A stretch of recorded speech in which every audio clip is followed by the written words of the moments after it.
All right, let's shift gears a little bit here, Dave, All because right. this is fantastic. How am I doing so far? Oh, dude, All you're right. awesome. I just love chatting with you. This is really great. I want to talk. This is funny. A couple of years ago, I announced that I was going to give up the internet for August, and what's fascinating to me is I promise you, I did not know that you do this as well. And I just want to talk about that because August is coming up next we've both said have been working our butts off to kind of get everything in order.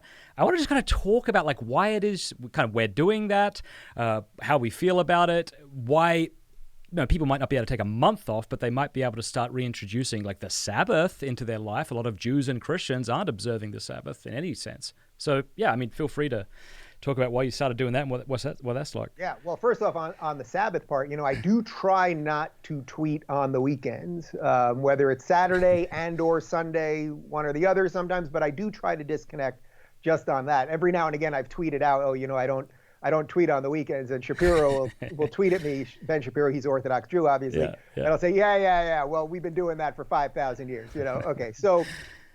The reason, so this will be my 4th August doing it. I think you said to me right before we started, this will be your third. So and I failed last year. I want to be clear. Oh, you failed last year. I Okay. failed, So, yeah. well, I'm super interested in why you did it as well. I mean, for me, when I decided to do this 4 years ago, I live in this world, in this YouTube world, this Twitter world, this endless, it used to be a 24-hour news cycle. Now it's just like every second, everything's just spinning and spinning and spinning and hate and love and I felt that I wanted to give myself a little bit of an escape, but doing just a weekend thing wasn't going to do it. And I thought, look, if there's ever a time to do it, August is when, generally speaking, things calm down. Now this August is particularly unique because we're in an election year. Yes. So, we were supposed to have a Republican convention, which now I guess maybe is going to be virtual, but also Biden, 99% will name his VP, who's going to be the real president because he's just a meatbag at this point. He's going to name. So I'm going to miss some serious stuff. But that's exactly why I'm doing it. People keep saying to me, Dave, you've done it for these last 3 years, but you can't do it this year. I mean, the world's on fire. The cities are burning.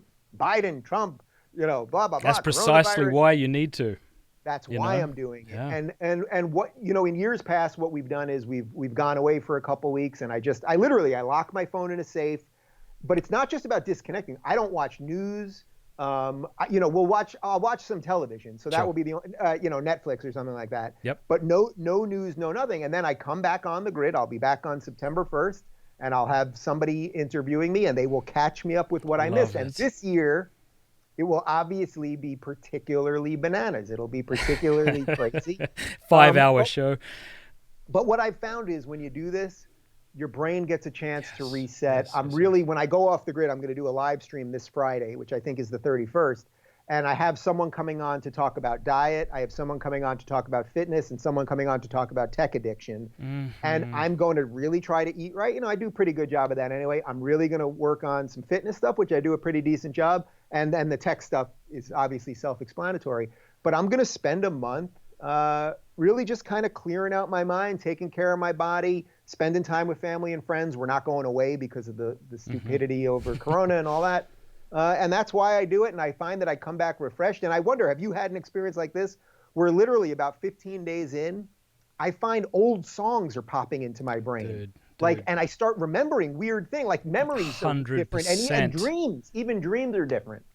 No, 100%. So for me, I've done a lot of work, helping people break free of pornography, right? And obviously tech is a big component of that. And so I would naturally be seeing these children on their phones all the time, unable to have a conversation. And I began to resent it. And I would look at myself and I'm like, I'm not very different.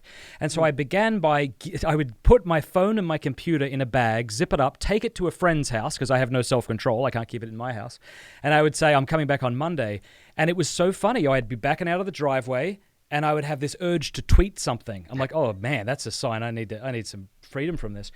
But, so 3 years ago, I had my wife change the password on my phone, password on my computer. I put a vacation responder up. I actually even got rid of my phone and got a dumb phone for the month. And it was terrifying, honestly. And that is so over the top given what people actually have to face. So I'm aware of the irony, but I was like anxious. I'm like, okay, it's like I'm dying. It's like, okay, bye. If anyone's trying to talk to me, I won't be able to hear you, Yeah. So, and it was the same thing like you. The way think of it is, those rotating fans. If you imagine a rotating fan going on full speed and then you yank the plug out of the wall, it takes a while, but eventually the thing starts to slow down and stop. And that's what happened with my brain. And just like what you were saying, I think it's so important that we cultivate our interior life, that we have thoughts and we reflect and we ponder and we contemplate, but we're unable to do that if we're plugged in 24/7 to this bloody podcast or your podcast, or it doesn't matter even if the opinions are good. I need time to just let my brain breathe. So it was fantastic. So the way I'm beginning this year is I'm taking an 8-day silent retreat at a monastery up in Wisconsin. And I said to the monk there, I'll give you my phone. You give it to me when I leave, but I'm going to lock everything down on my phone. My wife will have the password, so I won't be able to get into it.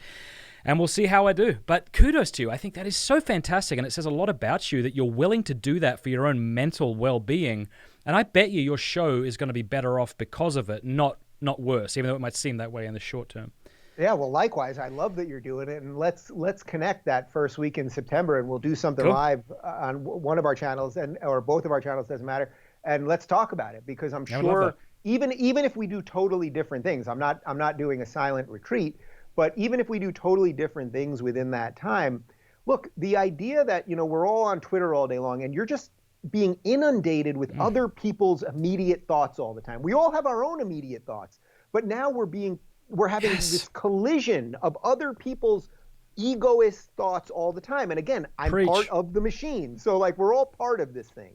But I don't think the human brain was designed to be in this neural network all the time. We know it wasn't designed for it, right? Because we didn't have it until 20 years ago. So it's only in the last 20 years that we have what I would say is a new, in a certain regard, you could call it a mental condition. And it's on you. The internet is just a tool. And it's on you to decide how to use that tool. Fire is a tool. Well, it can cook. It can help you cook and boil water, but it can also burn you and burn your house down. And we somehow think that we can just have these things and there will be no repercussions. And I know you've done a lot on porn related to this. All of these things that we just have access to all the time. I'm not for banning any of these things, but we have to honestly think how we relate to all of these things, because again, it sort of gets back to what we talked about earlier. We're all imperfect creatures, and especially these days in this technological adolescence, we're being handed this stuff. And 20 years ago, we all signed the Facebook take all our information thing. We don't have a lawyer sitting next to us when we do it. So there's so many interesting pieces to this puzzle. Yeah, that's fantastic. Thank you for watching this clip. You can click here to watch the full episode. And I want to say a big thanks to our sponsors and to our amazing patrons for making all of this possible. Please do us a favor before you go. Click that subscribe button and then the bell. And that way YouTube will be forced to let you know every time we put out a new episode.